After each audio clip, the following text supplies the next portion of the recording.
2 દિવસ પહેલાં જ ગૃહમંત્રી હર્ષ સંઘવીએ કહ્યું હતું કે કાયદામાં રહેશો તો ફાયદામાં રહેશો, અને અમદાવાદ પોલીસે તેનું ઉદાહરણ પૂરું પાડ્યું છે. કારણ કે થોડા દિવસ પહેલાં કૃષ્ણનગરના એક કેસમાં અમદાવાદ પોલીસે કાર્યવાહી કરી છે. જે એવું કહેવાય છે કે ગુંડા તત્વોને ઉદાહરણ આપ્યું છે કે તમે જો કાયદામાં રહેશો તો ફાયદામાં રહેશો. કૃષ્ણનગરમાં વહેલી સવારે આતંક મચાવનાર કુખ્યાત ધમા બારડને પોલીસે કાયદાનું ભાન કરાવ્યું છે, જાહેરમાં માફી મંગાવી છે, અને ઘણા બધા વિડીયો એવા આવ્યા છે કે જેમાં એટલો માર્યો હશે પોલીસે કે એની સાથે એવી કાર્યવાહી કરી છે કે તે ચાલી પણ શકતો નથી. 6 સપ્ટેમ્બર વહેલી સવારે ધમા બારડ અને તેના શાગીરતાઓએ કૃષ્ણનગરમાં આતંક મચાવી રહ્યા હતા.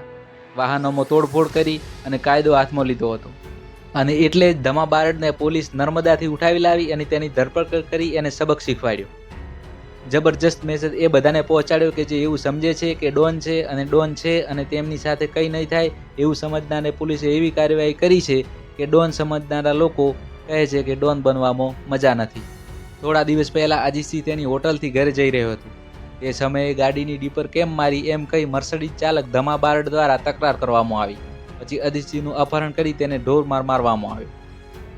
બુટલેગરના પુત્રના અપહરણ બાદ પિતાએ કૃષ્ણનગર અને નરોડા વિસ્તાર બાંધમાં લીધો, અને તેના દીકરાનું અપહરણ થયું છે એ વાતની જાણ થતાં પિતા કિશોરસિંહ રાઠોડે ત્યાં અલગ અલગ જગ્યાએ પોતાના લોકો મોકલ્યા, અસામાજિક તત્વો મોકલ્યા, તોડફોડ કરવામાં આવી અને બંને પક્ષો દ્વારા ઝઘડો કરવામાં આવ્યો.